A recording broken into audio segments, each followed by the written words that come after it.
Assalamualaikum warahmatullahi wabarakatuh. Apa kabar sahabat Al-Fatah yang dimuliakan Allah? Semoga kita dalam keadaan sehat, dilimpahkan rezekinya dan diberikan keberkahan dunia dan akhirat. Amin ya robbal alamin.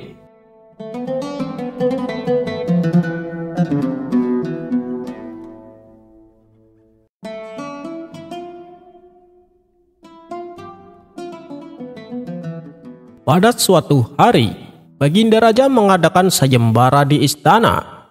Ia mengumumkan bahwa siapapun yang bisa membawa sebuah benda yang bisa membuat orang menangis dan tertawa sekaligus akan diberi hadiah besar. Para cendekiawan, pedagang, dan penasihat kerajaan berlomba-lomba membawa barang-barang aneh, tetapi tak ada satupun yang memenuhi syarat. Baginda Raja pun mulai kecewa. Di tengah kebingungannya itu, Abu Nawas datang membawa sebuah mangkuk tanah liat yang tampak biasa saja. Paduka yang mulia, mangkuk ini adalah jawaban dari sayembara Baginda, kata Abu Nawas dengan senyum misterius. Raja dan para penasehatnya tertawa kecil. Apa yang istimewa dari mangkuk itu? Tanya Baginda Raja. Kemudian Abu Nawas mengangkat mangkuk itu tinggi-tinggi dan berkata, "Paduka yang mulia, mangkuk ini berasal dari tanah yang sama dengan tubuh kita. Suatu saat nanti, kita semua akan kembali menjadi tanah. Itu membuat kita menangis, bukan?" Seluruh istana terdiam. Mereka menyadari kebenaran kata-kata Abu Nawas. Tapi mangkuk ini juga pernah digunakan oleh seorang kakek untuk makan bubur, lalu diwariskan kepada anaknya, lalu cucunya. Begitu banyak kenangan, begitu banyak tawa yang tercipta saat mereka berkumpul. Maka mangkuk ini juga membuat kita tertawa, lanjut Abu Nawas. Raja terperangah. Semua yang hadir tak bisa menahan tawa dan air mata mereka sekaligus. Baginda Raja sangat terkesan dan memberi hadiah besar kepada Abu Nawas. Namun saat hadiah itu sampai ke rumah, seorang pencuri mengincarnya. Saat malam tiba, pencuri itu menyelinap masuk ke rumah Abu Nawas. Dengan hati-hati, ia membuka peti tempat hadiah itu disimpan. Namun saat ia menarik isinya, ia terkejut bukan main. Bukan emas atau perhiasan yang ada di sana, melainkan mangkuk tanah liat yang sama. Tiba-tiba, Abu Nawas yang sudah menyadari niat jahatnya, muncul dari balik tirai dan tertawa terbahak-bahak. "Saudaraku," kata Abu Nawas, "kau mencuri sesuatu yang mengingatkan pada kematian, tapi juga membuatmu tertawa. Ambillah jika kau mau." Pencuri itu pucat pasi, merasa dipermainkan. Ia segera kabur dari rumah Abu Nawas tanpa membawa apapun. Dan begitulah kisah Abu Nawas dan mangkuk ajaib yang mengajarkan bahwa kehidupan ini penuh dengan tawa dan air mata, seringkali dalam satu waktu yang sama.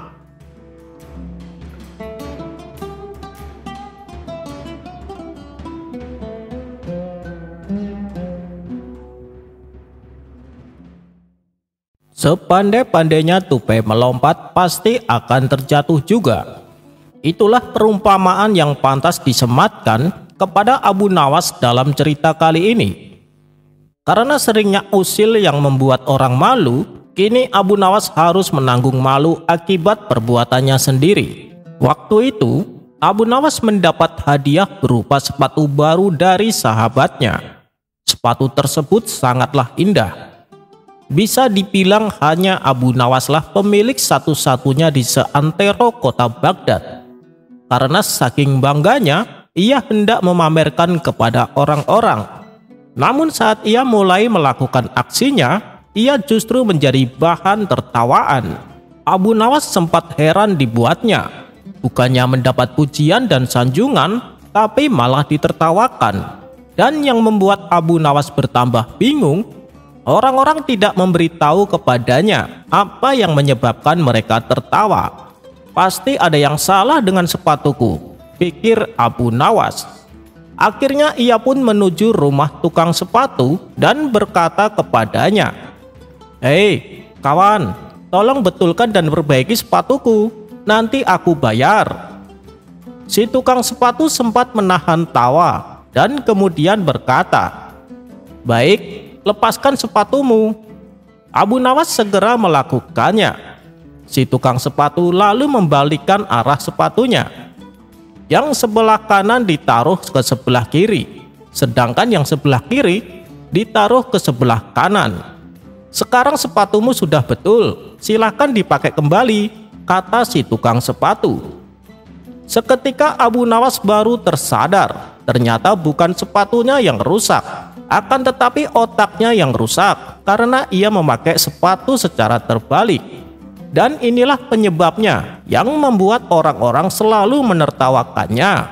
Dengan wajah pucat menahan malu, Abu Nawas bergegas pergi meninggalkan rumah si tukang sepatu.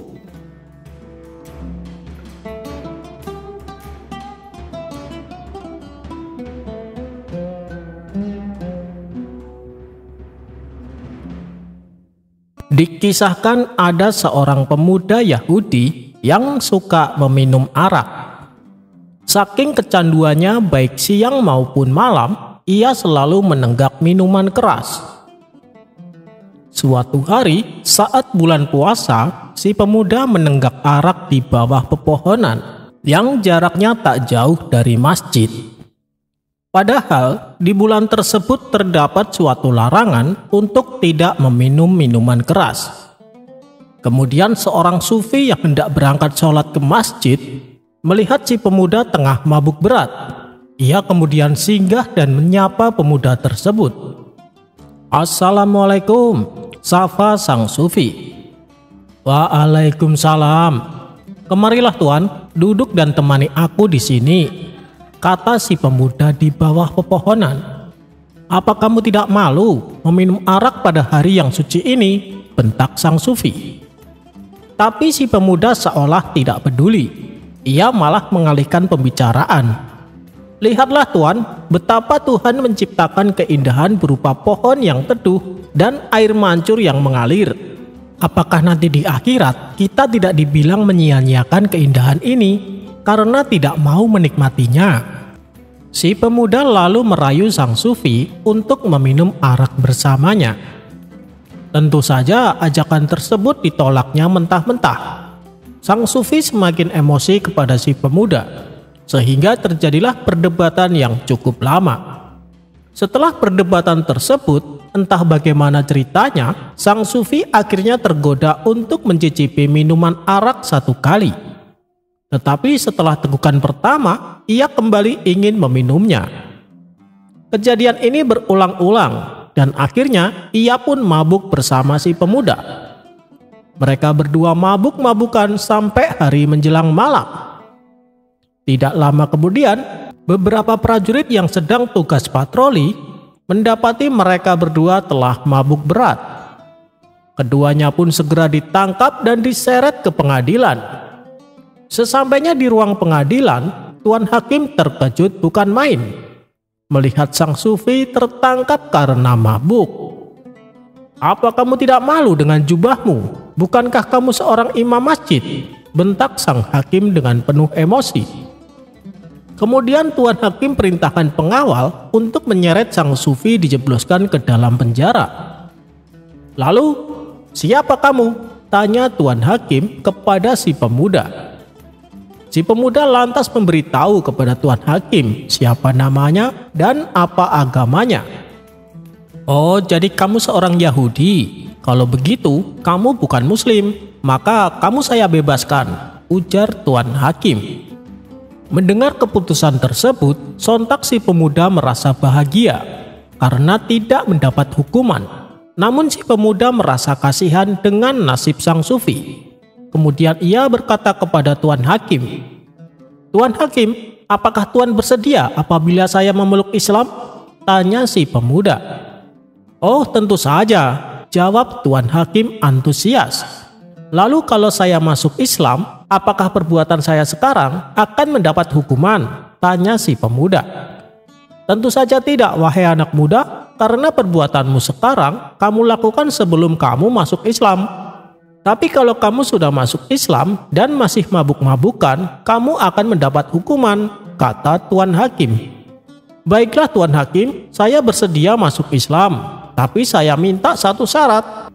Apa syaratnya? Tanya Tuan Hakim. Apabila Tuan Hakim bersedia membebaskan sang sufi, saya bersedia untuk menjadi muslim, jawab si pemuda. Tuan Hakim pun menyetujui syarat tersebut. Kemudian Tuan Hakim memerintahkan si pemuda untuk mengucapkan 2 kali syahadat. Setelah proses menjadi muslim selesai, si pemuda pun dipertemukan kembali dengan sang sufi yang telah bebas. Dalam perjalanan pulang, si pemuda mulai percakapannya. Luar biasa agamamu itu, ujar si pemuda. Apa maksudmu? Tanya sang sufi tak mengerti. Mula-mula saya adalah orang Yahudi dan saya berhasil menyelamatkan diri saya sendiri. Kemudian saya menjadi muslim dan saya berhasil menyelamatkanmu kawan, jawab si pemuda mengakhiri.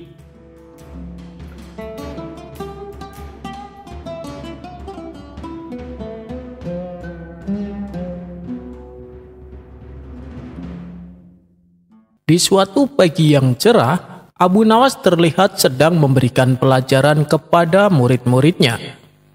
Ia menasehati betapa pentingnya saling membantu sesama manusia dalam hal kebaikan, supaya memberikan kebahagiaan kepada orang lain. Karena dengan berbuat demikian, sebenarnya tanpa disadari juga memberikan kebahagiaan pada diri kita. Kemudian, Abu Nawas memberikan masing-masing muridnya 1 bola berukuran kecil. Nah, silahkan tulis nama kalian di bola yang kalian pegang, perintah Abu Nawas. Lantas Abu Nawas mengajak mereka ke sebuah ruangan dan menyuruh mereka melemparkan bolanya ke dalam ruangan tersebut. Setelah anak-anak melemparkan bolanya, Abu Nawas memasuki ruangan untuk mencampur semua bolanya. Sekarang, tugas kalian selanjutnya, ambil bola yang sesuai dengan nama kalian. Saya beri waktu 5 menit, perintah Abu Nawas. Para muridnya segera berhamburan memasuki ruangan dan berebut mencari bola yang sesuai namanya. Tetapi, meskipun mereka mencarinya dengan susah payah, usahanya tidak membuahkan hasil. Waktu 5 menit pun berakhir. Mereka tak juga mendapatkan bola yang sesuai dengan namanya. Kemudian Abu Nawas menyuruh mereka untuk mengambil bola yang paling dekat dengan mereka dan memberikan kepada kawannya yang namanya tertara di dalam bola tersebut. Dalam waktu kurang 5 menit, semua murid-muridnya sudah memegang bolanya masing-masing. Abu Nawas lalu berkata kepada mereka, "Bola-bola ini ibarat kebahagiaan kalian. Kamu tidak akan menemukannya ketika kamu hanya mencari kebahagiaanmu sendiri. Tapi jika kita peduli dengan memberi kebahagiaan orang lain, pada akhirnya akan membantu kita menemukan kebahagiaan kita sendiri."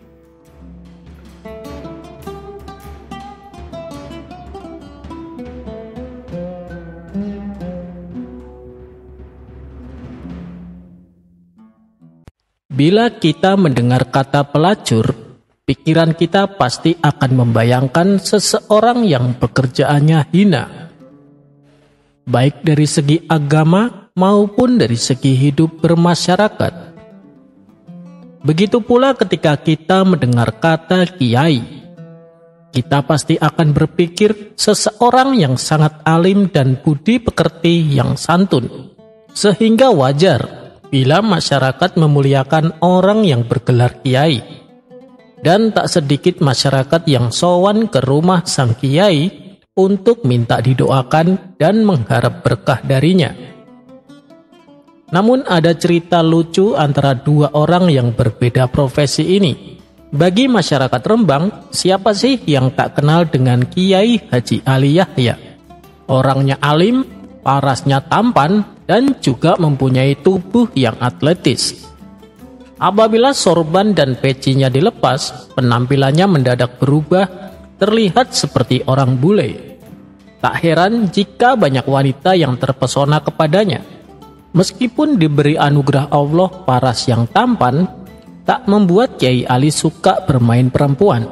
Beliau selalu menjauhi perbuatan maksiat termasuk perbuatan zina yang dilaknat oleh Allah. Suatu ketika, Kyai Haji Ali Yahya diundang untuk mengisi pengajian di kota Jepara. Maka berangkatlah Kyai Ali bersama supir pribadinya. Beliau berangkat menggunakan pakaian biasa, peci dan sorbannya sengaja ia lepaskan. Ketika mobil yang ditumpanginya berhenti di lampu merah, tiba-tiba datang wanita cantik menghampiri mobilnya. Wanita cantik tersebut ternyata adalah seorang pelacur. Karena tidak tahu yang dihadapinya adalah seorang ulama, si wanita pelacur ini mencoba menggoda Kyai Haji Ali. Wanita pelacur itu mengira pria tampan di dalam mobil itu adalah turis berduit banyak yang sedang mencari kesenangan di Indonesia. "Malam Om," sapa wanita cantik tersebut. "Malam juga," balas Kyai Haji Ali. Tanpa basa-basi wanita itu menawarkan diri. "Saya boleh ikut nggak Om?" "Boleh ya," pinta wanita itu. Di luar dugaan, Kyai Haji Ali memperbolehkan si wanita itu ikut bersamanya. "Oh, tentu saja boleh. Ayo, silahkan masuk," balas Kyai Haji Ali. Wanita muda itu bergegas membuka pintu dan masuk ke dalam mobil. Pintu ditutup dan mobil mulai berjalan. "Mau kemana nih Om? Saya siap menemani Om sampai pagi," goda wanita cantik kepada Kyai Ali. Sambil mengenakan sorban dan kopiah, Kyai Haji Ali menjawabnya dengan santai, "Saya hendak mengisi pengajian di Jepara." Mendengar hal itu, wanita tersebut langsung kaget. Apalagi Kyai Haji Ali kini tampak berwibawa dengan sorban dan kopiahnya. "Jadi Anda ini Kiai? Maafkan saya Pak Kiai," ucap wanita itu gemetaran. "Loh, tadi manggilnya Om, sekarang kok manggilnya Kiai? Kamu ini lucu," balas Kyai Ali Yahya sambil tersenyum. Wajah wanita tersebut yang tadi terlihat cantik dan mempesona mendadak berubah menjadi pucat. "Maaf Pak Kiai, saya benar-benar tidak tahu." "Sekali lagi saya mohon maaf," kata wanita itu gemetaran. "Oh, tidak apa-apa, santai saja Mbak. Sekali-kali ikut pengajian itu bagus," ujar Kyai Haji Ali. "Tidak Pak Kiai, saya berhenti di sini saja," pinta wanita tersebut. "Tidak bisa, kamu harus ikut saya. Tadi katanya siap menemani saya sampai pagi. Jadi kamu harus ikut," ucap Kyai Haji Ali. "Tapi saya kan tidak pakai jilbab Pak Kiai," kata wanita itu beralasan. "Itu gampang, nanti saya pinjam sama jamaah ibu-ibu," balas Kyai Haji Ali. "Jangan Kiai, saya malu," ujar wanita itu. "Kenapa harus malu? Jadi pelacur saja tidak malu. Masa menghadiri pengajian malu?" timpal Kyai Haji Ali Yahya. "Tapi saya takut Kiai," jawab wanita itu kembali. "Loh, tadi katanya malu, sekarang takut. Sudahlah, tenang saja Mbak. Di sana tidak ada seorang pun yang tahu kalau kamu adalah pelacur," bujuk Kyai Haji Ali Yahya. Karena penolakannya selalu dibantah oleh Kyai Haji Ali, akhirnya si wanita menyerah. Terpaksa ia mengikuti ajakan Kyai Haji Ali. Di dalam mobil, wanita itu hanya diam dan sesekali terlihat salah tingkah. Tidak lama kemudian, sampailah mobil mereka di tempat pengajian. Suara rebana mulai terdengar menyambut kedatangannya. Para panitia pengajian yang bertugas mengawal Kyai Haji Ali Yahya berlarian menghampiri mobilnya. Jamaah pria dan wanita terlihat memadati area tempat acara digelar. Panitia dengan antusias menunggu kedatangan Kyai Ali. Begitu Kyai Ali turun dari mobil, ia langsung menghampiri jamaah ibu-ibu. "Maaf Bu, boleh pinjam hijabnya? Ini Bu Yai lupa bawa hijab," ucap Kyai Haji Ali. Dengan sigap ibu-ibu jamaah menjawab, "Baik Pak Kiai, akan saya ambilkan." Tidak berapa lama kemudian ibu jamaah itu kembali. "Ini Pak Kiai hijabnya," ucap ibu tersebut. Jilbab yang dibawanya lalu disodorkan ke dalam mobil dan langsung dikenakan oleh wanita pelacur itu.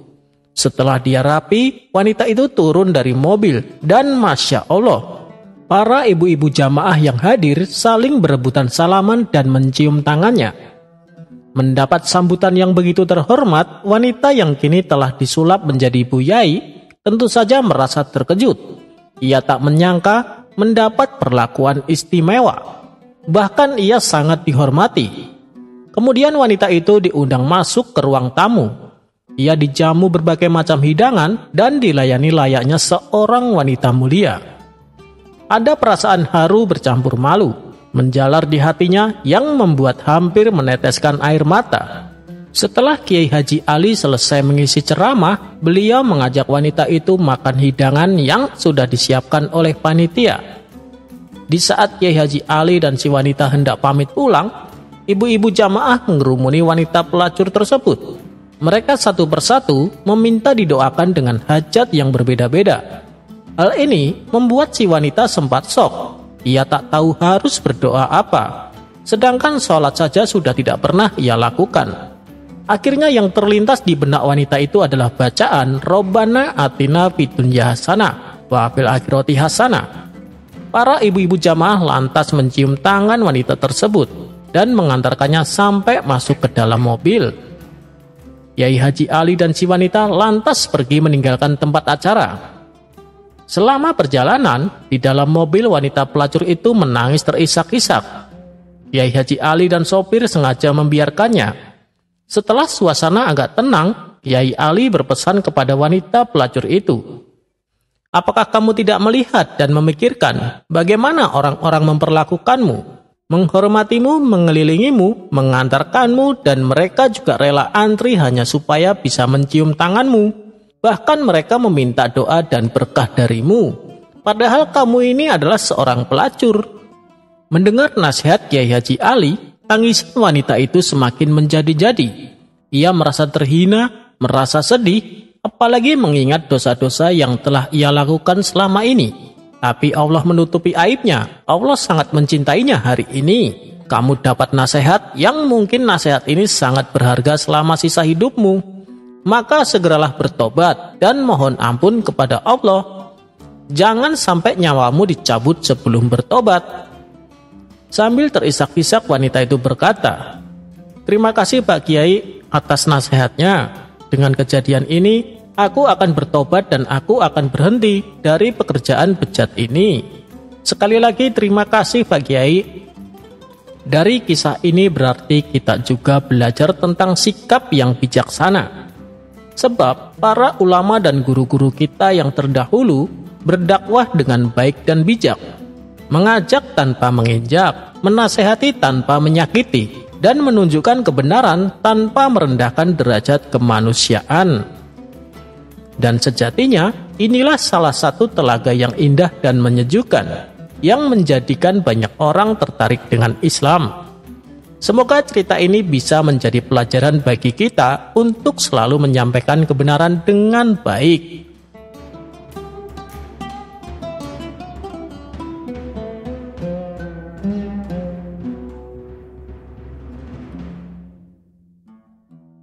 Kisahnya bermula ketika Abu Nawas melakukan kesalahan yang membuat Baginda Raja sangat marah. Baginda Raja memerintahkan pasukan istana untuk secepatnya menangkap Abu Nawas. Sementara sosok humoris itu yang sedang berada di rumah memberitahukan kepada istrinya, "Wahai istriku, sepertinya aku harus meninggalkan kampung halaman untuk beberapa waktu," ucap Abu Nawas. "Ada masalah apa lagi wahai suamiku? Kenapa engkau terlihat ketakutan?" tanya sang istri yang sangat khawatir. "Aku telah membuat kesalahan yang membuat Baginda Raja murka. Aku yakin tidak lama lagi pasukan istana datang kemari untuk menangkapku," jawab Abu Nawas. Kemudian Abu Nawas mengemas bajunya ke dalam tas dan segera pergi meninggalkan rumah. Ternyata dugaan dia benar. Selepas kepergiannya, beberapa prajurit istana datang menggeledah rumah Abu Nawas. "Mana Abu Nawas?" Tanya salah satu prajurit kepada istri Abu Nawas. Dia sudah pergi meninggalkan kampung ini, jawab istri Abu Nawas. Para prajurit pun langsung balik ke istana menghadap Baginda Raja. Mana Abu Nawas? Tanya Baginda Raja. Ampun Paduka yang mulia, Abu Nawas sudah tidak ada di rumahnya. Kata istrinya, dia sudah meninggalkan kampung ini, jawab salah satu prajurit. Kurang ajar, dia coba menghindari hukuman, pikir Baginda Raja.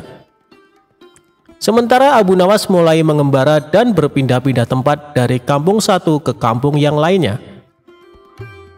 Suatu ketika dalam pengembaraannya, Abu Nawas melintasi sebuah dusun yang sedang dilanda musim kemarau.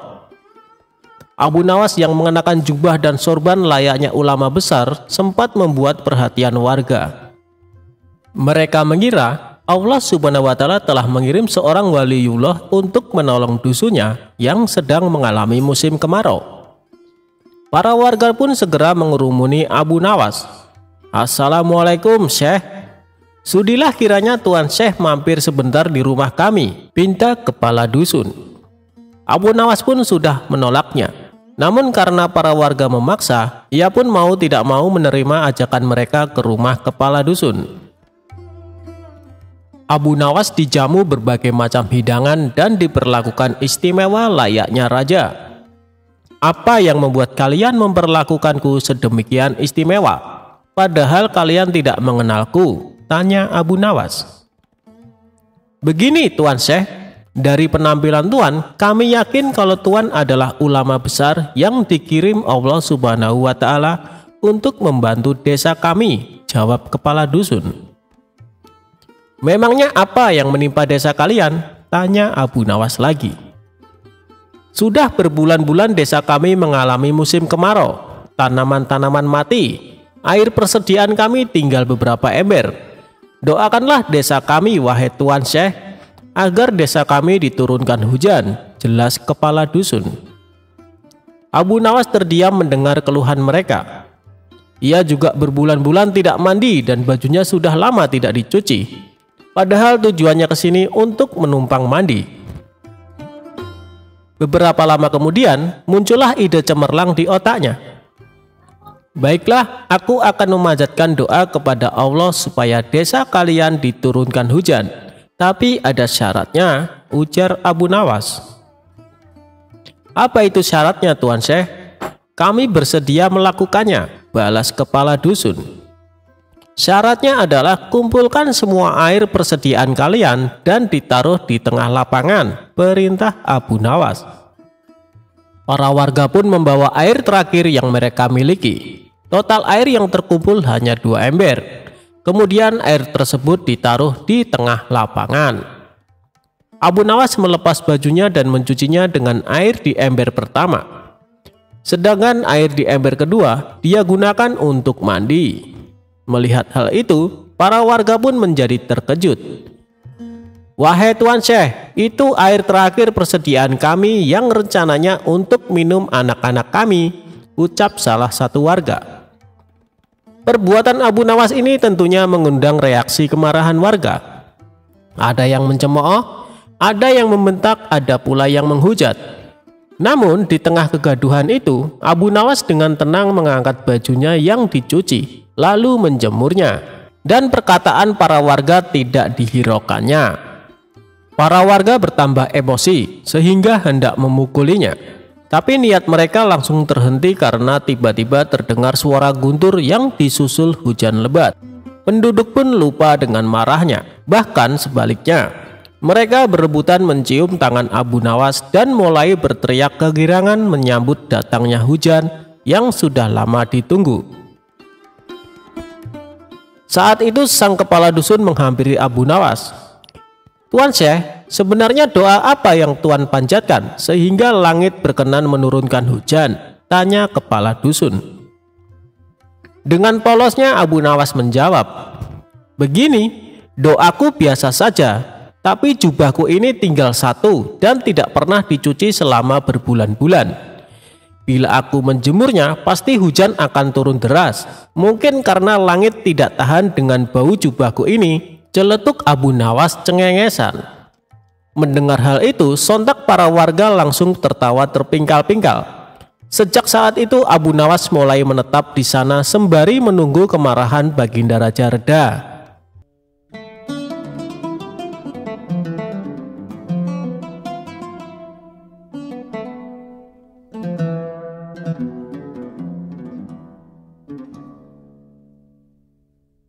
Abu Nawas lolos dari siasat busuk pemilik warung makan. Dikisahkan, Abu Nawas sering bepergian keluar kota untuk tujuan berdagang. Di kota tersebut, Abu Nawas sering mampir di warung makan langganannya.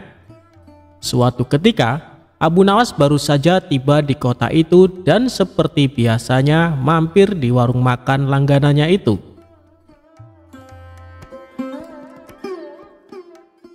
Aku pesan 1 ayam dan 2 butir telur, tapi bayarnya kalau dagangannya sudah terjual habis. Boleh tidak? Tanya Abu Nawas. Silahkan Abu Nawas, kamu kan langganan di warung ini. Tentu saja boleh, jawab pemilik warung. Ketika selesai makan, ia pun pergi untuk menjual dagangannya. Setelah 3 bulan berlalu, dagangan Abu Nawas pun habis. Kemudian Abu Nawas pergi mendatangi kembali warung makan langganannya. Aku pesan makanan seperti dulu, 1 porsi ayam dan 2 butir telur, ucap Abu Nawas. Setelah Abu Nawas selesai makan, ia pun berkata, aku minta total tagihannya. Jangan lupa digabung dengan tagihan 3 bulan yang lalu, kata Abu Nawas.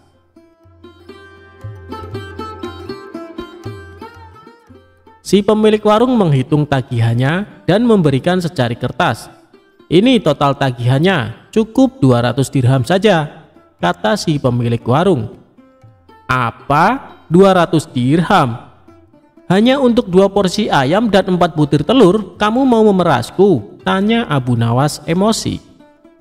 Harga ini sudah cukup murah, coba kau pikir, ayam yang kau makan sejak 3 bulan lalu, jika setiap harinya dia bertelur, maka akan menghasilkan ayam-ayam yang banyak. Dan jika dijual akan menghasilkan ribuan dirham.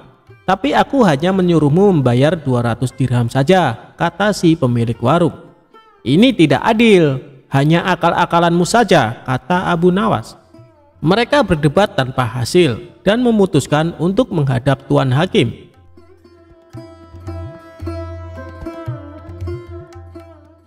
Ketika keduanya menemui hakim, ternyata hakim berpihak kepada pemilik warung. Lalu hakim bertanya, apakah kalian berdua menyepakati harga sejak 3 bulan yang lalu? Tanya Tuan Hakim. Tidak Tuan Hakim, jawab Abu Nawas. Kalau begitu ayam yang kamu makan kemungkinannya bisa menghasilkan ratusan ayam dan telur, tutur Tuan Hakim. Ya itu mungkin saja, tapi kalau ayamnya hidup. Sedangkan ayam yang aku makan sudah mati dan dimasak, balas Abu Nawas. Namun pendapat Abu Nawas tidak dihiraukan oleh Tuan Hakim karena ia cenderung memihak pada pemilik warung. Aku minta kasus ini ditangguhkan sampai besok pagi karena waktu sudah menjelang sore, pinta Abu Nawas. Permintaan Abu Nawas pun dikabulkan Tuan Hakim. Seharian Abu Nawas memikirkan cara agar bisa memenangkan kasusnya. Pada esok harinya, berangkatlah Abu Nawas menuju tuan rumah hakim. Setibanya di sana, ternyata si pemilik warung sudah datang lebih awal. Kenapa kau terlambat dan membuat mereka menunggu? Tanya Tuan Hakim. Maaf Tuan Hakim, tadi ada tamu bisnis. Ia minta biji gandum untuk ditanam. Terpaksa aku harus merebusnya dahulu, dan setelah matang aku berikan kepadanya untuk ditanam. Itulah yang membuatku datang terlambat, kata Abu Nawas. Mendengar itu, Tuan Hakim dan pemilik warung menertawakan Abu Nawas. Lalu dengan nada mengejek, si pemilik warung berkata kepada Abu Nawas, luar biasa, aku baru dengar ada biji gandum yang sudah direbus, ditanam, dan kemudian bisa tumbuh. Tuan Hakim dan pengacara tertawa terpingkal-pingkal. Setelah tawa mereka mereda, Abu Nawas berkata, "Itu memang aneh. Tapi kenapa kalian tidak tertawa ketika ada ayam yang sudah dimasak dapat bertelur dan berkembang biak, lalu dipatok harga sebesar 200 dirham?" kata Abu Nawas. Spontan Tuan Hakim dan pemilik warung terdiam, tak sepatah kata pun keluar dari mulut mereka. "Kenapa kalian terdiam? Apa harus aku yang tertawa?" tanya Abu Nawas. Wajah mereka berdua langsung pucat dan setelah terdiam agak lama, Abu Nawas pun keluar. Dan akhirnya Abu Nawas dapat lolos dari siasat licik si pemilik warung.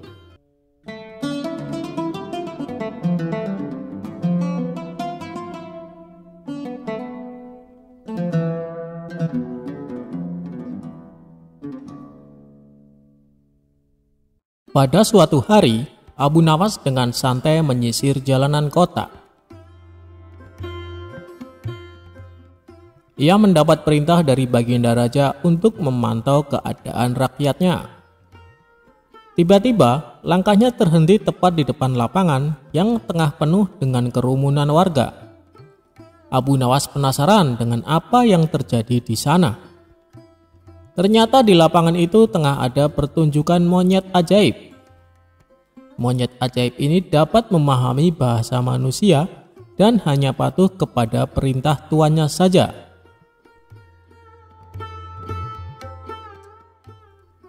Dengan sombong sang tuan mengadakan sayembara dengan hadiah beberapa keping emas.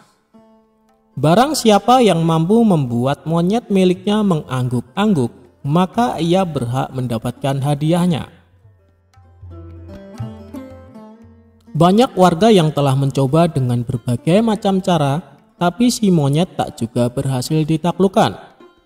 Hal ini semakin membuat Abu Nawas penasaran. Akhirnya Abu Nawas maju ke depan untuk mencobanya. Abu Nawas memberikan beberapa pertanyaan kepada si monyet. "Hai monyet, tahukah engkau siapa aku?" Monyet pun menggelengkan kepala. "Apakah engkau takut pada tuanmu?" pancing Abu Nawas.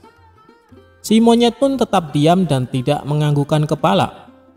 "Oh, ternyata kamu tidak takut ya pada tuanmu," sahut Abu Nawas. Kemudian Abu Nawas mengancam si monyet. "Hai monyet, apabila kau tetap diam, maka aku akan melaporkanmu kepada tuanmu. Kalau kamu tidak takut padanya, dan pasti dia akan memberikan hukuman." Si monyet pun mulai ragu, dan akhirnya dengan spontan si monyet mengangguk-anggukkan kepalanya karena takut pada tuannya. Penonton bersorak girang karena Abu Nawas berhasil membuat si monyet menganggukkan kepalanya. Si pemilik monyet sangat marah dan memukuli monyetnya dengan kayu karena merasa malu.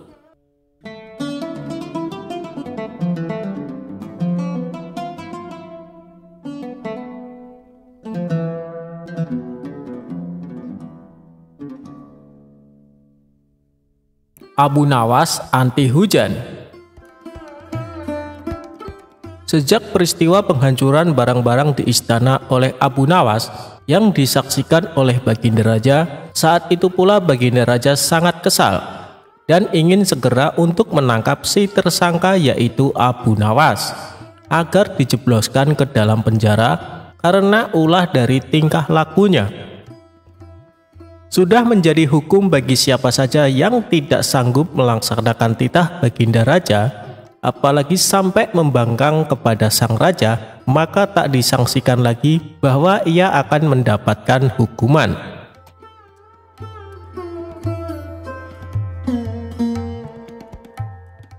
Baginda Raja pun tahu Abu Nawas amat begitu takut kepada beruang. Suatu hari, Baginda Raja memerintahkan prajuritnya untuk menjemput Abu Nawas agar bergabung dengan rombongan Baginda Raja berburu beruang. Abu Nawas merasa takut dan gemetar, tetapi ia tidak berani menolak perintah dari Baginda Raja tersebut. Dalam perjalanan menuju ke hutan, tiba-tiba cuaca yang cerah berubah menjadi mendung beraroma kegelapan.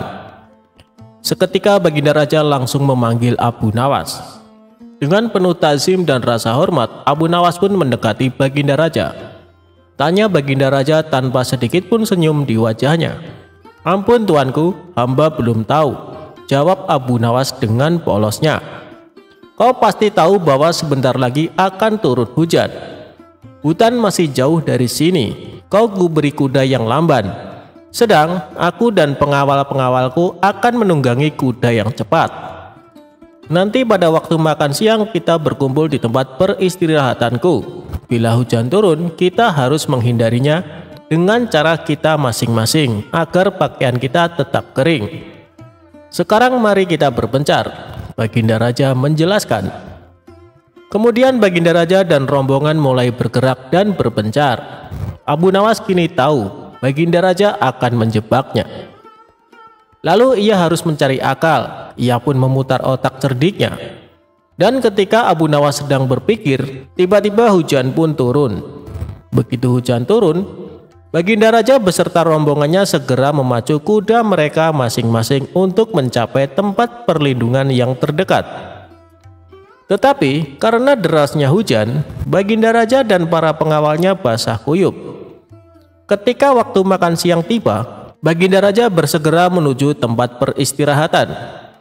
Belum sempat baju Baginda Raja dan para pengawalnya kering, Abu Nawas datang dengan menunggang kuda yang amat lamban. Baginda Raja dan para pengawalnya seketika terperangah terkejut, kebingungan karena baju Abu Nawas tidak basah sama sekali. Padahal dengan kuda yang paling cepat pun, Baginda Raja beserta para pengawalnya tidak bisa mencapai tempat berlindung yang paling dekat sekalipun. Pada hari berikutnya, Abu Nawas diberi kuda yang cepat yang kemarin ditunggangi oleh Baginda Raja sendiri. Kini Baginda Raja dan para pengawal-pengawalnya menunggangi kuda-kuda yang lamban. Setelah Abu Nawas dan rombongan kerajaan berpencar, hujan pun turun seperti kemarin. Kini hujan lebih deras daripada hari kemarin. Baginda Raja dan para pengawalnya lagi-lagi basah kuyup karena kuda yang mereka tunggangi tidak bisa berlari dengan kencang. Pada waktu makan siang tiba, Abu Nawas pun tiba di tempat peristirahatan lebih dahulu daripada Baginda Raja beserta rombongannya. Kemudian Abu Nawas menunggu Baginda Raja. Selang beberapa saat, Baginda Raja dan para pengawalnya tiba dengan pakaian yang basah kuyup. Melihat Abu Nawas dengan pakaian yang tetap kering seolah tidak terkena hujan, atau memang Abu Nawas manusia anti hujan, saat itu pula Baginda Raja menjadi penasaran dibuatnya. Beliau tidak sanggup lagi menahan keingintahuan yang selama ini disembunyikannya. "Terus terang bagaimana caranya kamu menghindari hujan, wahai Abu Nawas?" tanya Baginda dengan penuh rasa penasaran. "Mudah tuanku yang mulia," kata Abu Nawas sambil tersenyum. "Sedangkan aku dengan kuda yang cepat saja tidak sanggup untuk mencapai tempat berteduh terdekat, apalagi dengan kuda yang sangat lamban ini," tegas Baginda Raja. "Hamba sebenarnya tidak melarikan diri dari hujan, tuan. Tetapi begitu waktu hujan turun, lalu hamba secepat mungkin melepas pakaian hamba dan bersegera melipatnya, lalu mendudukinya. Ini hamba lakukan sampai hujannya berhenti," ungkap Abu Nawas.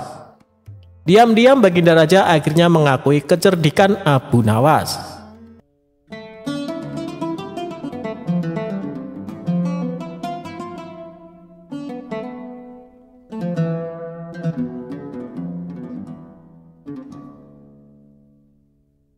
Tipu daya si pengemis dan saudagar kaya.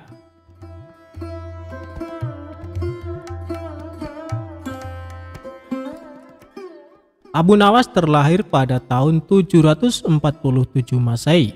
Nama lengkapnya adalah Abu Ali Al-Hasan bin Hani Al-Hakimi. Kepiawaian Abu Nawas dalam mencipta syair ketika itu nyaris tak tertandingi. Terbukti walaupun dalam keadaan mabuk, ia tetap mampu melahirkan mutiara-mutiara kata yang indah. Abu Nawas pun dikenal sebagai sosok sufi yang bijaksana dan kocak. Kisahnya lucu, mengocok perut, dan syarat akan suri tauladan.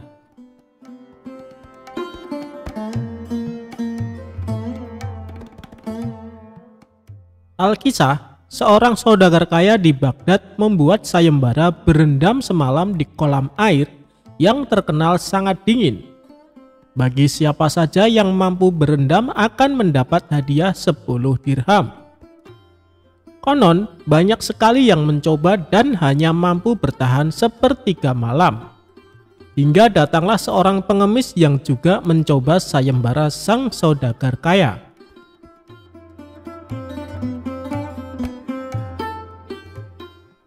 Singkat cerita, si pengemis pun hampir menyerah di tengah malam. Kemudian berdoalah si pengemis kepada Allah, dan ia pun tidak merasa kedinginan lagi.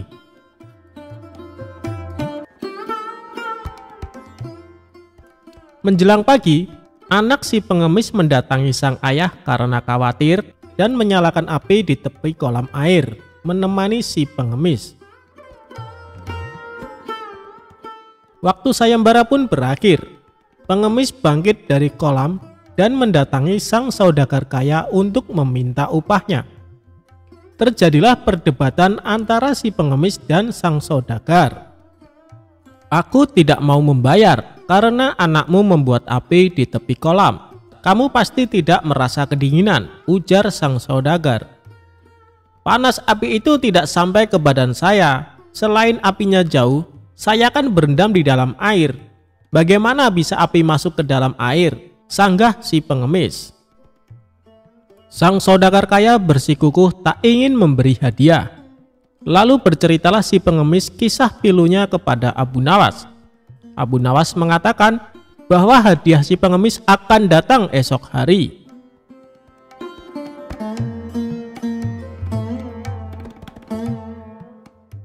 Keesokan harinya, Abu Nawas menyelenggarakan sebuah hajat dengan mengundang sang saudagar kaya tersebut bersama Baginda Raja beserta para petinggi istana.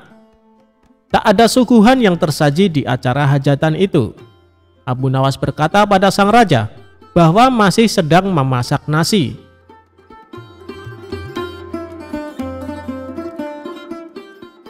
Setelah tak sabar menunggu, akhirnya sang raja dan saudagar kaya menghampiri Abu Nawas. "Hei Abu Nawas, mengapa kau mengipas-kipas api di bawah pohon?" tanya Baginda Raja.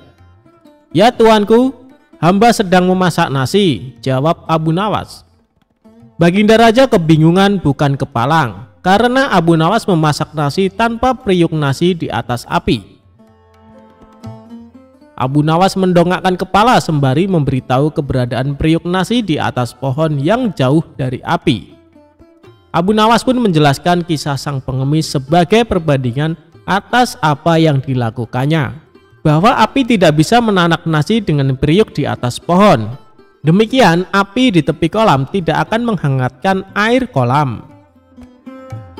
Akhirnya Baginda Raja memerintahkan saudagar kaya tersebut memberi upah si pengemis sebesar 100 dirham.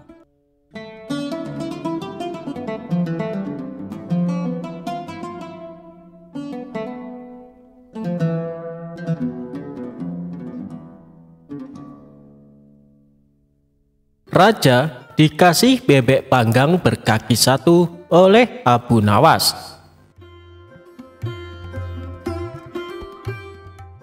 Suatu hari, Baginda Raja dikasih makanan lezat bebek panggang berkaki 1 dari Abu Nawas. Berawal Abu Nawas diminta istrinya mengantarkan bebek panggang itu kepada Baginda Raja. Abu Nawas agak malas, sebab dia sendiri makan tanpa lauk. "Sudahlah, supaya Baginda Raja makin sayang sama kau suamiku," ujar istri Abu Nawas. Abu Nawas pun mengalah. Dengan berat hati ia menenteng bungkusan bebek panggang yang menggoda seleranya itu. Diam-diam Abu Nawas tidak tahan juga. Biar saja ku ambil pahanya yang satu itu," pikir Abu Nawas sembari mematahkan kaki itik tersebut. Tanpa pikir panjang, Abu Nawas pun memakannya. Akhirnya, Abu Nawas sampai juga ke istana dengan membawa bebek panggang berkaki 1 menghadap Baginda Raja. Abu Nawas disambut Baginda Raja dengan ramah. Rupanya ketika Abu Nawas datang, Baginda Raja juga sedang makan. "Apa yang kau bawa, Abu Nawas?" tanya Baginda Raja melihat Abu Nawas menenteng sesuatu. Tanpa banyak cakap, Abu Nawas menyerahkan bawaannya kepada Baginda Raja. Bebek panggang," gumam Baginda Raja tersenyum cerah. Belum lagi menikmati bebek panggang hadiah dari Abu Nawas, Baginda Raja terdiam beberapa saat mendapatinya hanya berkaki satu. "Mengapa bebek panggang ini hanya berkaki satu, Abu Nawas?" tanya Baginda Raja dengan penasaran. "Memang begitu, Baginda. Di negeri ini bebek-bebek hanya memiliki satu kaki. Kalau Baginda Raja tidak percaya, cobalah lihat di kolam," jawab Abu Nawas santai. Mereka berdua pun berjalan menuju kolam. Di sana banyak bebek-bebek berendam sambil mengangkat sebuah kakinya, sehingga tampak hanya berkaki satu. "Lihatlah," kata Abu Nawas cengengesan. "Di sini bebek hanya berkaki satu," lanjutnya sembari jarinya menunjuk gerombolan itik di kolam. Tentu saja Baginda Raja tidak mau ditipu, maka ia pun berteriak keras. Semua bebek kaget menurunkan kaki yang dilipat dan berterbangan. Tapi Abu Nawas juga tidak kehilangan akal. "Subhanallah," katanya. "Bahkan bebek pun takut pada keinginan Baginda Raja. Barangkali kalau Baginda meneriaki Paduka, Paduka akan ketakutan dan secara refleks menggandakan kaki jadi 4 dan kemudian terbang juga." Mata Baginda Raja melotot ke arah Abu Nawas, sepertinya marah. Tapi yang terjadi justru ledakan tawa Baginda Raja. "Yuk kita makan sama-sama bebek panggang berkaki satu itu," ajak Baginda Raja.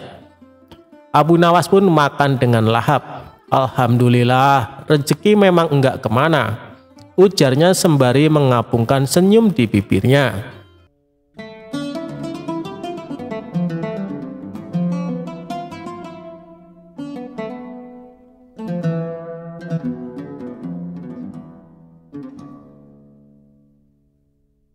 Abu Nawas dapat hadiah melimpah.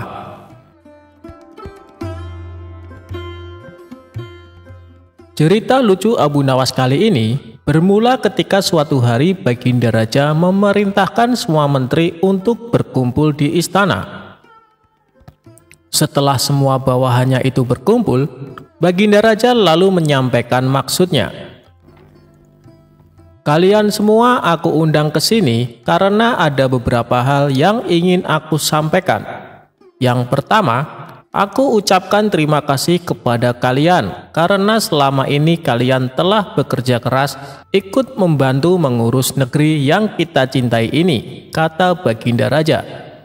"Dan yang kedua, hari ini adalah hari jadi negeri kita. Jadi sebagai rasa terima kasihku, kalian semua akan mendapat hadiah," lanjutnya. Mendengar hal itu, para menteri bersorak kegirangan. "Terima kasih Paduka yang mulia," kata salah seorang menteri. Di tengah suasana penuh kegembiraan, tiba-tiba salah satu menteri bertanya,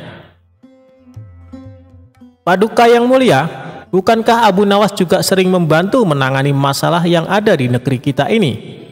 Dia juga sering menghibur Paduka yang mulia, tapi kenapa dia tidak diundang?"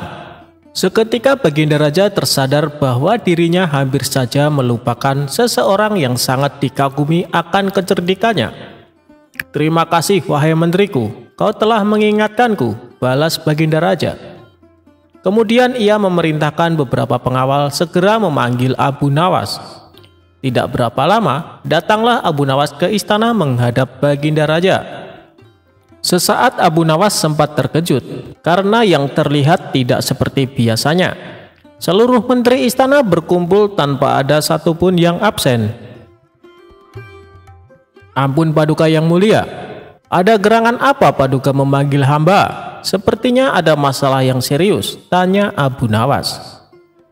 "Tidak ada masalah apa-apa Abu Nawas, justru ini adalah hari yang penuh kebahagiaan," balas Baginda Raja. Alhamdulillah kalau begitu. Tapi ada tujuan apa hamba dan semua menteri istana diperintahkan menghadap Paduka? Tanya Abu Nawas lagi. Baginda Raja lalu memberitahu akan memberikan hadiah kepada semua menteri, termasuk Abu Nawas. Hadiah yang akan dibagikan tersebut sebagai wujud terima kasih kepada orang-orang yang telah berjasa ikut andil mengurus negeri dan rakyat. Kemudian Baginda Raja mengajak Abu Nawas dan semua menteri memasuki ruangan besar yang penuh perhiasan emas. Saat ini kuhadiahkan kepada kalian sebuah kebebasan sampai waktu yang telah aku tentukan. Silahkan peganglah apa yang besar yang ada di dalam ruangan ini, dan apa yang berhasil kalian pegang akan menjadi milik kalian, teriak Baginda Raja. Spontan para menteri berhamburan mencari sesuatu yang disenangi. Masing-masing berebut menyentuh perhiasan paling besar agar bisa menjadi miliknya. Sedangkan Abu Nawas sendiri hanya terdiam. Ia sama sekali tidak ikut memperebutkan hadiah. Abu Nawas tetap berdiri di samping Baginda Raja. Melihat hal itu, Baginda Raja menjadi heran. "Hei Abu Nawas, kenapa diam saja? Kau tidak butuh hadiah emas?" tanya Baginda Raja. Ditanya seperti itu, Abu Nawas justru cengengesan sambil terus menatap Baginda Raja. Tanpa diduga, dari belakang Abu Nawas memeluk Baginda Raja sangat erat. "Hei Abu Nawas, apa-apaan ini? Apa yang kau lakukan?" teriak Baginda Raja kesakitan. Baginda Raja berusaha berontak, namun Abu Nawas makin erat memeluknya hingga tidak berdaya melakukan sesuatu. "Abu Nawas, kau sudah gila ya? Lepaskan aku!" teriak Baginda Raja lagi. Kali ini Baginda Raja berontak sekuat tenaga dan akhirnya Abu Nawas terpental jatuh. Ketika Abu Nawas hendak berdiri dan beranjak, Baginda Raja mengumumkan bahwa waktu yang ditentukan telah habis. Dari seluruh menteri terlihat masing-masing memegang beberapa perhiasan emas yang berhasil didapatkan.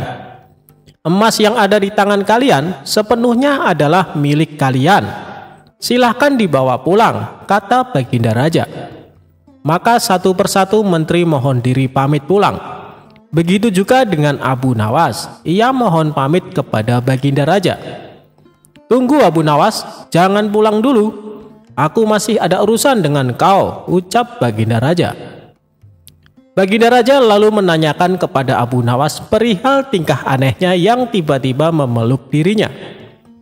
"Maaf Paduka yang mulia, semua menteri Paduka adalah orang-orang bodoh. Mereka lebih memilih beberapa harta Paduka.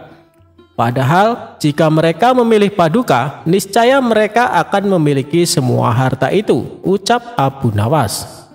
"Aku melihat semua harta Paduka sangat aku sukai, hingga rasanya sayang sekali jika aku hanya memilih salah satunya.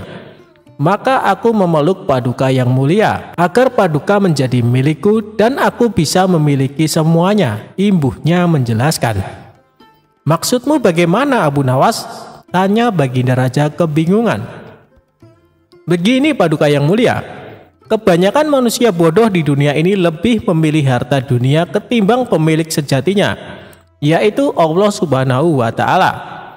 Banyak manusia berlomba-lomba hanya untuk mendapatkan sebagian kecilnya saja.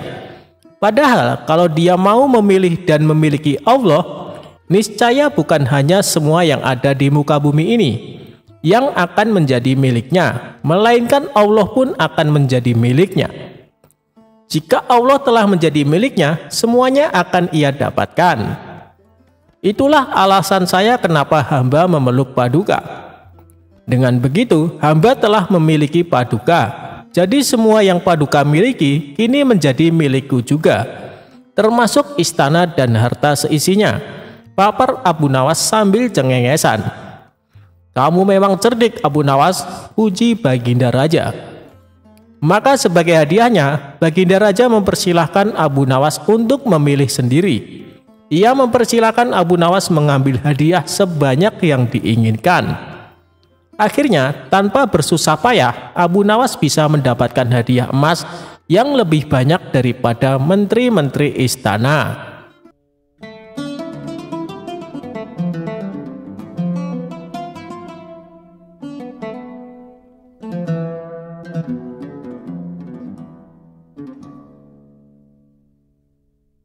Kejujuran Abu Nawas diuji dengan wanita cantik.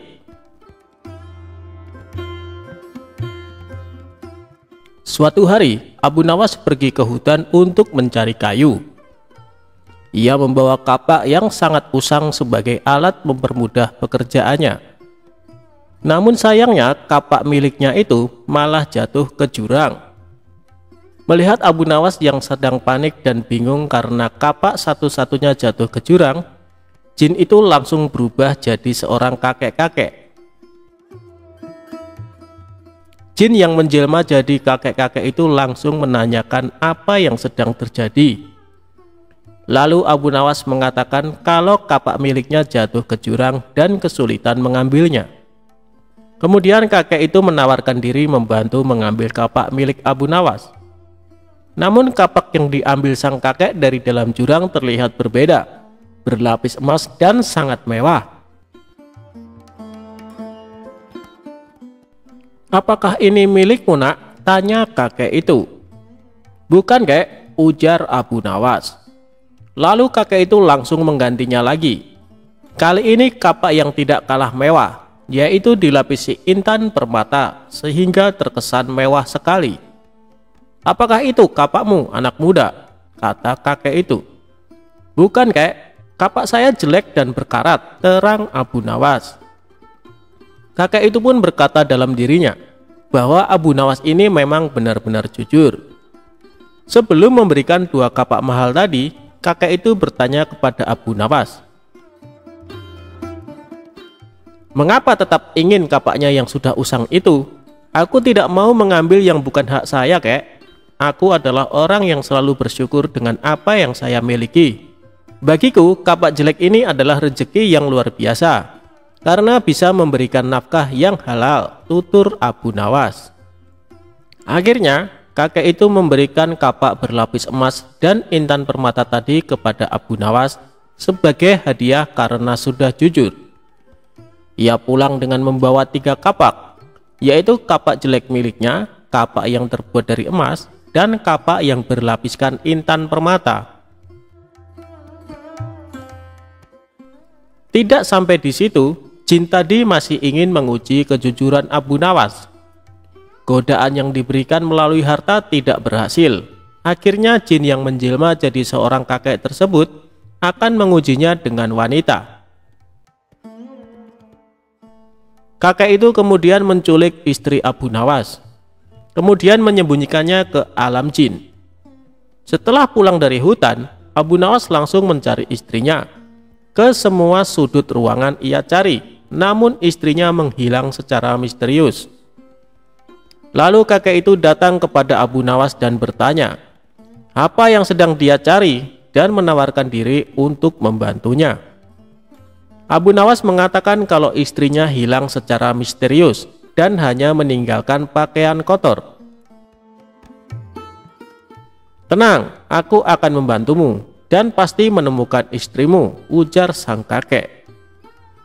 Tiba-tiba Abu Nawas teringat kalau kakek itu yang ditemuinya di hutan saat kapaknya masuk ke jurang dan memberikannya 2 kapak yang sangat bernilai. "Wah, rupanya kakek itu ingin menguji kejujuranku lagi," kata Abu Nawas di dalam hatinya. Kakek itu lalu datang membawa wanita yang sangat cantik dan bertanya kepada Abu Nawas, apakah benar orang itu adalah istrinya. Abu Nawas melihat dari ujung kepala sampai ujung kaki. Apakah benar wanita ini adalah istrinya?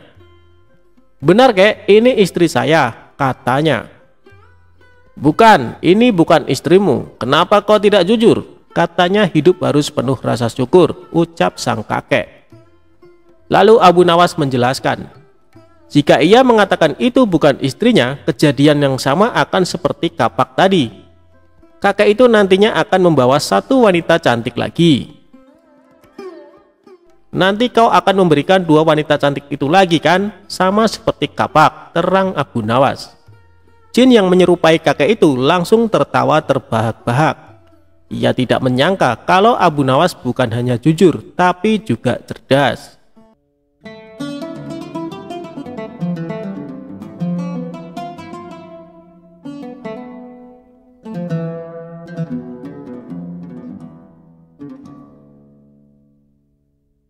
Abu Nawas memantati raja.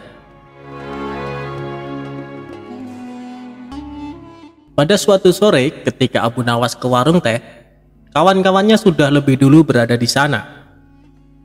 Ternyata mereka sengaja menunggu Abu Nawas. "Nah, ini dia Abu Nawas datang," kata salah seorang dari mereka. "Ada apa?" kata Abu Nawas sambil memesan secangkir teh hangat. "Kami tahu engkau selalu bisa melepaskan diri dari perangkap-perangkap raja. Tetapi kami yakin kali ini engkau pasti dihukum Baginda Raja bila engkau melakukannya." Kawan-kawan Abu Nawas membuka percakapan. "Apa yang harus kutakutkan? Tidak ada sesuatu apapun yang perlu ditakuti kecuali Allah," kata Abu Nawas menantang.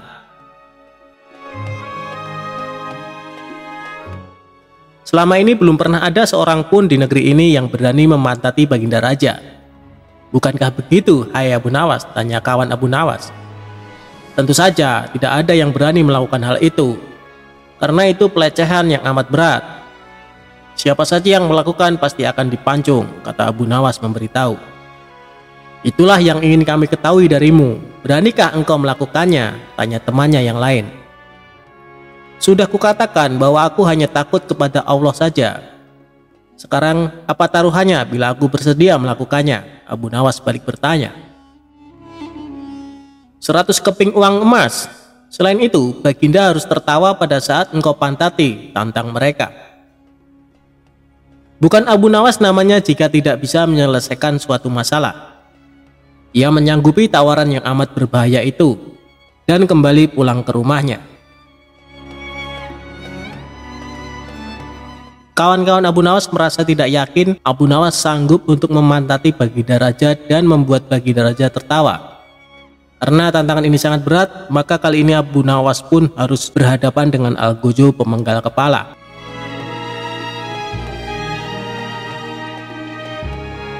Minggu depannya, Baginda Raja mengadakan jamuan kenegaraan.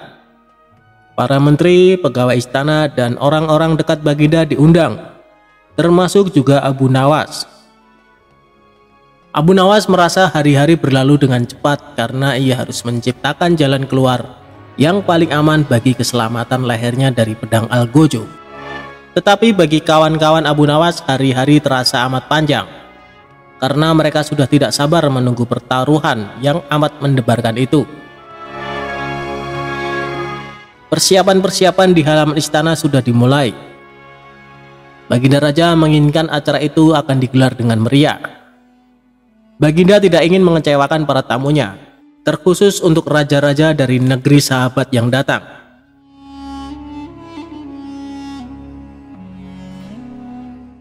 Akhirnya hari yang dijanjikan telah tiba. Semua tamu sudah datang kecuali Abu Nawas. Kawan-kawan Abu Nawas yang menyaksikan dari jauh merasa kecewa karena Abu Nawas tidak hadir.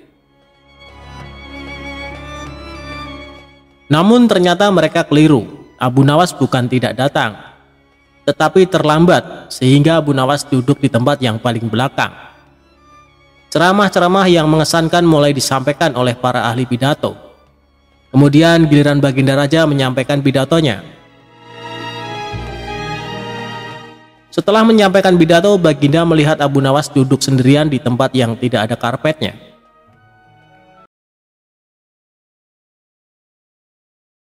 "Engkau tidak duduk di atas karpet?" tanya Raja. "Paduka yang mulia, hamba haturkan terima kasih atas perhatian Baginda. Hamba sudah merasa bahagia duduk di sini," kata Abu Nawas. "Wahai Abu Nawas, majulah dan duduklah di atas karpet, nanti pakaianmu kotor karena duduk di atas tanah," Baginda Raja menyarankan. "Ampun tuanku yang mulia, sebenarnya hamba ini sudah duduk di atas karpet," jawab Abu Nawas dengan santai. Baginda bingung mendengar pengakuan Abu Nawas karena Baginda melihat sendiri Abu Nawas duduk di atas lantai. "Karpet yang mana yang engkau maksudkan itu, hei Abu Nawas?" tanya Baginda masih bingung. "Karpet hamba sendiri, tuanku yang mulia. Sekarang hamba selalu membawa karpet dimanapun hamba pergi," kata Abu Nawas seolah-olah menyimpan misteri. Tetapi sejak tadi aku belum melihat karpet yang engkau bawa, kata Baginda Raja bertambah bingung. Baiklah Baginda yang mulia, kalau memang ingin tahu maka dengan senang hati hamba akan menunjukkan kepada Paduka yang mulia, kata Abu Nawas sambil beringsut-ringsut ke depan. Setelah cukup dekat dengan Baginda, Abu Nawas berdiri, kemudian menunjukkan potongan karpet yang ditempelkan di bagian pantatnya. Abu Nawas kini seolah-olah memantati Baginda Raja. Melihat ada sepotong karpet menempel di pantat Abu Nawas, Baginda Raja tak bisa membendung tawa sehingga beliau terpinggal-pinggal diikuti oleh para tamu yang datang. Menyaksikan kejadian yang menggelikan itu, kawan-kawan Abu Nawas merasa kagum dan mereka harus rela melepas 100 keping emas untuk Abu Nawas.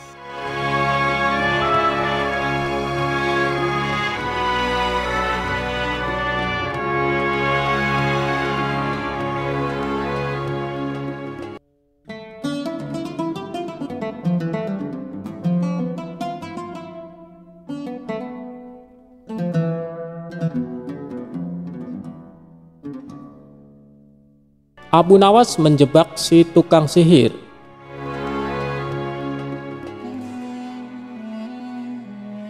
Abu Nawas atau dikenal sebagai Abu Ali Al-Hasan bin Hani Al-Hakimi adalah seorang pujangga Arab. Abu Nawas dilahirkan di kota Ahvaz di negeri Persia. Dengan darah Arab dan Persia mengalir di tubuhnya. Abu Nawas adalah seorang ulama besar yang terkenal dengan kecerdasannya dan dipercaya sebagai wali Allah. Dikisahkan, Abu Nawas mempunyai burung nuri yang sangat lucu, dan Baginda Raja ingin memilikinya. Kalau kau berniat menjualnya, jangan ditawarkan kepada orang lain. Tawarkan saja kepadaku. Berapapun harganya, aku akan membayarnya, ujar Baginda Raja kepada Abu Nawas.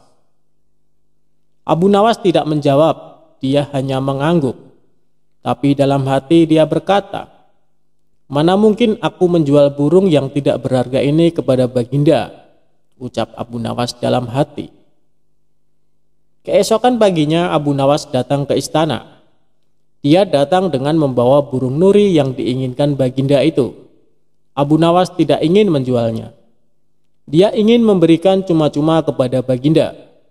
Tapi di pintu gerbang istana, 2 orang pengawal menahannya. Siapa kamu? Ada keperluan apa menghadap Baginda Raja? Hardik kedua pengawal dengan wajah bengis. Rupanya, kedua orang pengawal istana tersebut adalah orang kepercayaan Perdana Menteri Abu Dahi yang selalu ingin mencelakakan Abu Nawas. Aku hendak menyerahkan burung nuri ini kepada Baginda Raja karena beliau sangat menyukainya, jawab Abu Nawas. Tinggal saja burung jelek itu di sini, biar aku yang menyerahkan kepada Baginda, ucap salah seorang pengawal. Abu Nawas pun menurut. Dalam situasi seperti ini, dia tidak mungkin melawan. Tapi suatu saat mereka pasti akan menemui perbuatannya. Oleh kedua pengawal kepercayaan Abu Dahi, burung nuri Abu Nawas ditukar dengan burung gereja. Setelah itu diserahkan kepada Baginda Raja. Perdana Menteri Abu Dahi yang melihat kejadian itu tersenyum simpul memuji hasil kerja anak buahnya. Berdebah, gigi Baginda gemertak menahan amarah. Dia merasa terhina oleh perbuatan Abu Nawas. Burung nuri yang diharapkan tapi burung gereja yang dikirimkan. Tanpa menunggu waktu, saat itu juga Baginda mendatangi rumah Abu Nawas. Abu Nawas, kalau kau keberatan menjual burung nuri kepadaku, aku tidak apa-apa. Tapi jangan kau kirim burung gereja ke istana. Itu suatu penghinaan buatku, kecam Baginda dengan mata memerah menahan amarah. Begini Baginda, tutur Abu Nawas mencoba meredakan amarah Baginda. Istana Baginda telah kemasukan 2 orang penyihir yang menjadi penjaga pintu gerbang istana. Kedua orang itu bisa menyihir seekor burung gereja, dan hamba yakin Besok-besok kedua orang itu bisa menyihir burung beo menjadi burung nuri. Kalau tidak percaya, tunggulah besok di istana. Baginda akan menyaksikan sendiri betapa hebatnya sihir mereka. Sambil berkata begitu, Abu Nawas mengelus-elus seekor burung beo yang bertengger di depan jendela rumahnya. Burung beo itulah yang akan dibuat menjebak kedua pengawal bengis istana. Pagi-pagi sekali Abu Nawas sudah tiba di istana. Dia membawa burung beo di tangannya. Di depan gerbang lagi-lagi dia dicegat oleh pengawal. "Ada perlu apa lagi kau di sini?" Kedua pengawal kembali menghardik Abu Nawas. "Ada perlu apa lagi kau di sini?" Kedua pengawal kembali menghardik Abu Nawas. "Sudah ku bilang, kau tidak akan bisa bertemu Baginda," ucap sang pengawal. "Maaf, kemarin aku keliru. Aku sebenarnya hendak memberikan burung beo ini kepada Baginda Raja, tapi aku keliru mengambilnya. Baginda pasti marah-marah mendapat kiriman burung nuri itu. Semua orang tahu Baginda sangat benci burung nuri. Dia pernah tersesat di hutan gara-gara burung nuri keparat itu. Maafkan aku telah membuat Baginda marah." Bujuk Abu Nawas seolah-olah cerita itu benar-benar terjadi. "Taruhlah saja di situ, biar aku nanti yang akan menyerahkan kepada Baginda Raja," perintah pengawal istana. Terpengaruh bujukan Abu Nawas, kedua kaki tangan Abu Dahi itu pun menukar burung beo dengan burung nuri. Setelah itu mereka menyerahkan kepada Baginda. Keduanya bersukaria karena sebentar lagi Abu Nawas pasti akan mendapat hukum yang setimpal dari Baginda, pikir mereka. Setelah menerima burung nuri itu dari kedua pengawal istana, Baginda terperangah kaget. Ternyata benar apa yang dikatakan Abu Nawas. Kedua pengawal ini bisa menyihir alias menggelapkan barang yang bukan haknya. "Ini nurinya, mana beonya?" sindir Baginda yang langsung membuat wajah kedua pengawal itu pucat pasi. Belum sempat kedua pengawal itu menjawab, Baginda Raja langsung menitahkan perintah yang tak disangka-sangka. "Karena hasil kerja yang sangat bagus, kalian berdua aku beri hadiah hukuman cambuk masing-masing 50 kali. Perdana Menteri Abu Dahi yang menyaksikan kejadian itu kini hanya bisa tertunduk lesu.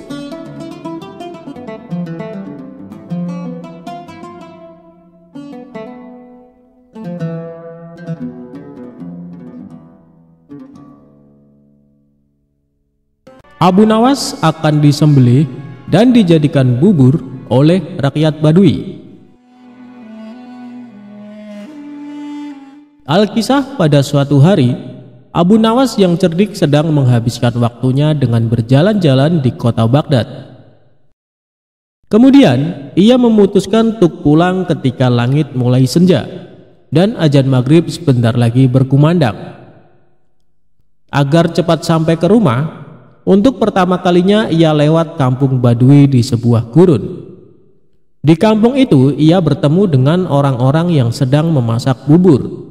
Aromanya sangatlah sedap. Orang-orang juga sangat ramai.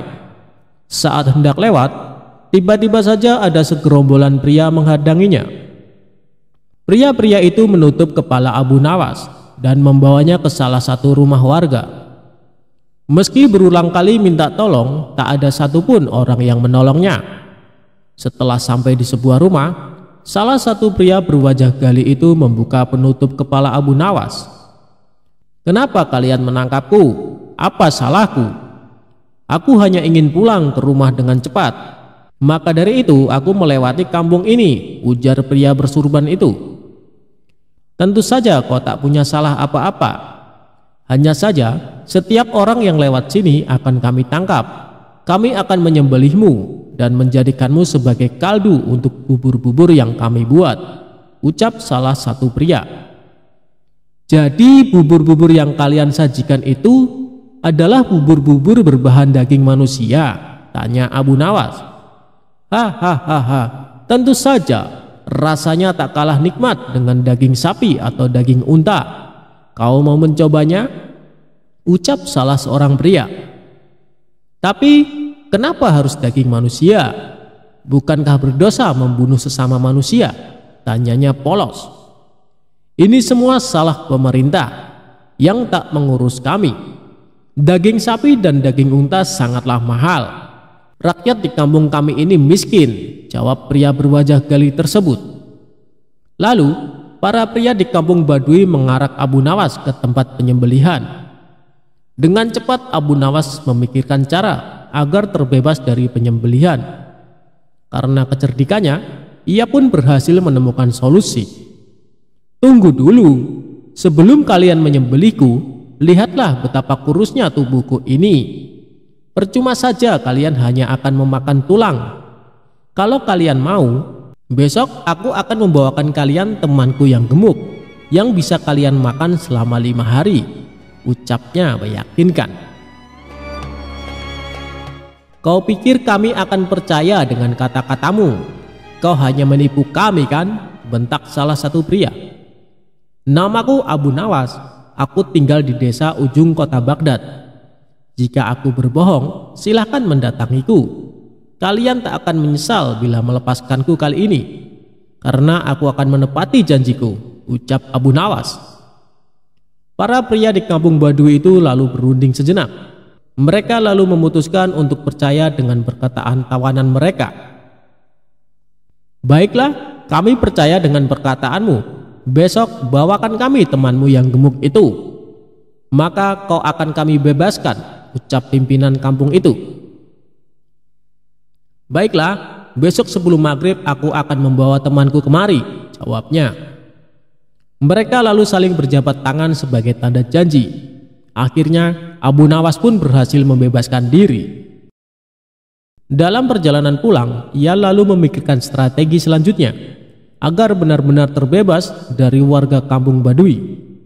Setelah berpikir sejenak, akhirnya ia berhasil menemukan solusi. Aha, aku mendapatkan ide. Bukankah tadi para pria di kampung Baduy mengatakan kalau Baginda Raja tak peduli pada mereka? Mending aku bawa Baginda saja ke sini. Ditambah lagi Baginda Raja sangat gemuk karena ia jarang bergerak, ujarnya dalam hati. Lagian hal yang aneh bila Baginda tidak mengetahui bila ada orang yang berbuat keji dan tega membunuh serta mengonsumsi sesama manusia karena alasan ekonomi. Baginda harus tahu fakta mencengkangan ini, imbuhnya.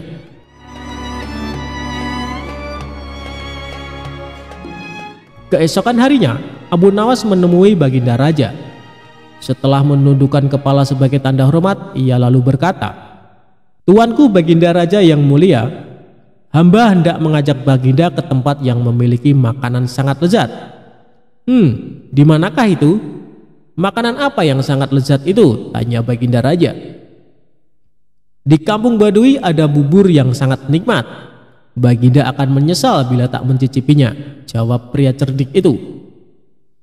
Karena suka makan, Baginda pun langsung menyetujui untuk berkunjung ke kampung Baduy. Baiklah, aku akan datang ke sana bersama dengan para pengawal. Awas saja jika ternyata makanan tak enak, ucap Baginda. Tapi hamba sarankan Baginda tak mengajak para pengawal, sebab para rakyat di kampung tersebut tak suka keramaian, bujuk pria bersorban itu. Sebagai gantinya, hamba akan menemani dan melindungi Baginda ke sana, imbuhnya. Baiklah kalau begitu, ayo kita segera ke sana, ucap Baginda Raja. Mereka pun berjalan ke kampung Baduy. Sesampainya di sana, Abu Nawas mengajak Baginda Raja ke rumah warga yang kemarin hendak memenggalnya. Baginda, tunggulah di sini sejenak. Hamba akan menemui penjual bubur itu, ucapnya. Kemudian Abu Nawas ke rumah itu dan menemui para pria yang ternyata sudah menunggunya. Lihatlah, aku menepati janjiku. Kubawakan kalian orang yang gemuk sesuai janjiku kemarin, ujarnya. Para pria di kampung itu tidak tahu bila pria yang mereka hadapi adalah Baginda Raja. Dengan cepat, mereka lalu menyekap Baginda Raja. Dalam hati Abu Nawas berkata, jika Baginda pandai, maka ia akan menemukan cara terbebas dari para pria itu. Dan kalau bodoh, matilah ia disembelih. Sebelum para pria melakukan penyembelihan, Baginda pun berkata, tubuhku emang gemuk, tapi dagingku sedikit. Tubuhku ini kebanyakan berisi lemak, tak enak bila dijadikan santapan. Daripada menyantapku, mendingan aku bekerja saja menjadi pembuat peci.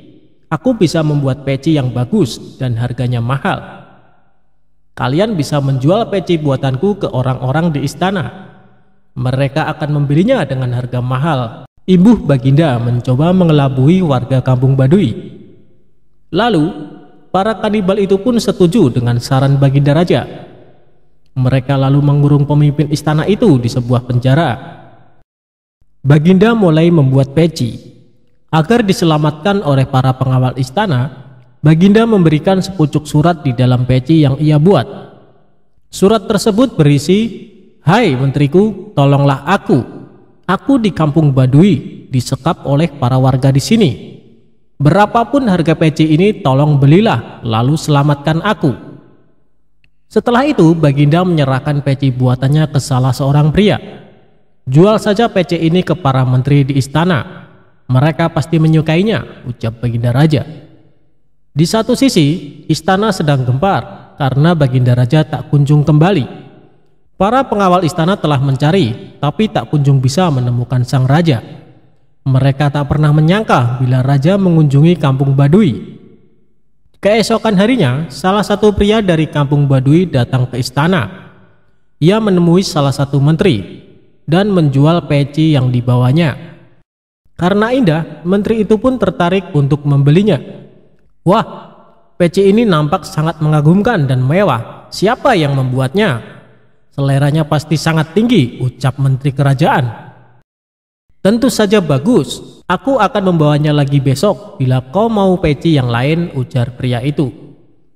"Baiklah, besok bawakan aku peci yang lain ya. Aku akan membelikan ayahku."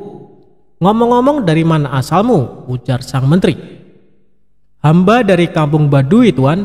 "Kalau begitu hamba pamit undur diri," jawab sang penjual peci. Saat sedang mencoba peci, sang menteri kerajaan kaget karena di dalam peci itu terdapat sepucuk surat dari Baginda Raja.